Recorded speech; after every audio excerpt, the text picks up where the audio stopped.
चीज जरूरत से ज्यादा ठीक नहीं है। जरूरत से ज्यादा तो पानी भी ठीक नहीं है। बहुत ज्यादा पानी पियोगे किडनी को ज्यादा काम करना पड़ेगा, किडनी फेल भी हो जाएगी। उसके लिए भी बोला गया कि भरी गर्मी में 4-4.5 लीटर पानी पेट में जाना चाहिए, सर्दी में 2.5 लीटर पानी पेट में जाना चाहिए। ज्यादा पानी पियोगे बार बार बाथरूम जाओगे।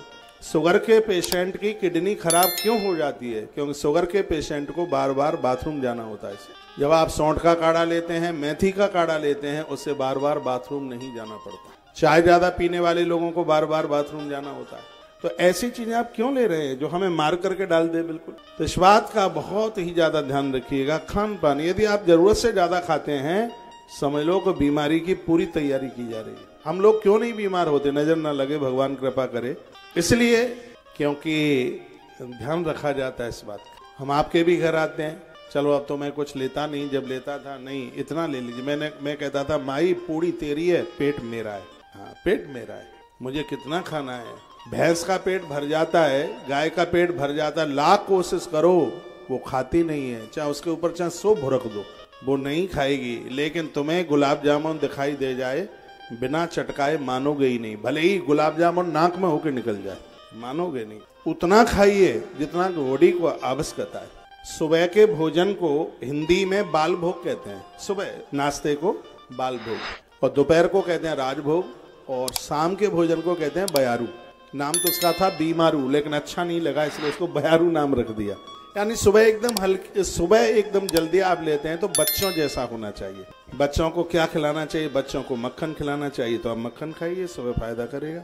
बच्चों को फ्रूट, सुबह के टाइम फ्रूट बड़ा फायदा करता है, तो आप फ्रूट का जूस बहुत फायदा करता है। ये बच्चों को आप दीजिए, लेकिन आप मानेंगे नहीं, आप चाय देंगे। आप, मैं बोलता रहूं मानोगे थोड़े ही। जो चीजें बच्चों को अच्छी लगती हैं, दूध बच्चों को बहुत उनके लिए पौष्टिक है। सुबह और रात्रि का दूध स्वास्थ्य के लिए वरदान है। तो ऐसी चीजें सुबह लीजिए। थोड़ा सा पूज्य डोंगरे जी महाराज कहा करते थे कि सुबह में दलिया अकुड़ा हुआ बहुत फायदा करता है, सुबह खिचड़ी बहुत फायदा करती है, बहुत ज्यादा स्वास्थ्य के लिए वरदान है। इतना सा सुबह ले लो। दोपहर का भोजन लेना कभी मत चूकना। जो दोपहर का भोजन जिनका चला जाता है उनको भी बीमारी डायबिटीज हो जाएगी। भूखे रहने से डायबिटीज हो। दोपहर के भोजन की तो एब्सेंट करो ही मत। दोपहर के भोजन का समय 11:30 बजे से लेकर के 1:30-2 बजे तक का टाइम होता है उसका, ठीक 2 बजे। दोपहर 11:30 बजे से लेकर के 2 बजे तक का टाइम, तो उस समय जठर पूरा का पूरा खुला होता है।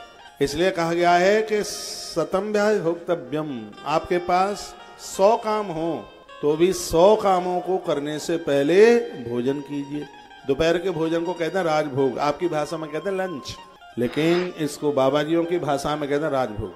जैसा राजाओं जैसा भोग भोजन है। राजाओं जैसा भोजन यानी उसमें थोड़ी छाछ भी हो, दही भी हो, मट्ठा हो, थोड़ी मूली हो, सलाद हो।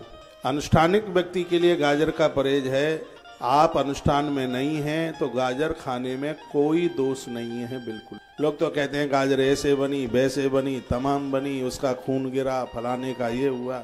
जस्ती नहीं है गाजर।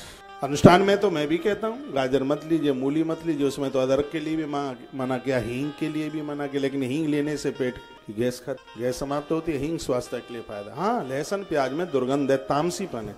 आयुर्वेद में इसको बहुत अच्छा माना गया है, लेकिन ये पक्का है, लहसुन प्याज लोगे आपकी नींद नहीं जाएगी, आपको नींद का सन्नाटा छाया रहेगा, उसको नशा नींद का, इसलिए उसको अनुष्ठान में उसको मना किया। माला पकड़ने में आपका मन ही नहीं लगेगा उसको। पहले एक दवाई आती थी खांसी की, कोरेक्स, अब तो पता नहीं आती है कि नहीं। हाँ, उसको पीते ही एक नशा जैसा आ जाता, सोने का मन होता। छोटे में कभी खांसी वांसी हुई होगी, मुझे आज भी ध्यान है, तो ताऊ ने ला करके दे दी होगी वो। तो हमें लगा कि हम साइकिल चला रहे हैं, स्कूल जा रहे हैं और आंखें बंद हो रही हैं। हम सो रहे हैं 1-8 किलोमीटर, तो सोते ही सोते साइकिल चला ली, गिर भी गए, फिर खड़े हो गए, और फिर खड़े हो गए, घुटना छिल गया तो भी नींद सी आ रही थी। हमने अपने टीचर गुरुजी को जाके पूछा, कहा पता नहीं हम वो साइकिल चलाते चलाते सोते ही आ रहे हैं गुरुजी, ये तो घुटना ही हमारा तो टूट गया, फूट गया है। तो उन्होंने पूछा क्या खा के आए हो? मैंने कहा मैं बाजरे की रोटी दूध में मीड़ करके मानी दी है, वो खा के आया हूँ गुड़ के डेली से। उसने कहा और तो कुछ नहीं लिया? तो मैंने कहा और तो कुछ लिया नहीं। नहीं जरूर कुछ लिया है, कहीं भांग फांग तो नहीं तो खाता है? मैंने कहा कैसी बात करते हो, मैं तो चाय भी नहीं पीता। फिर और याद कर ले। मैंने कहा थोड़ी खांसी सी हो गई है, तो मैंने एक दवाई पी थी, एक ढक्कन।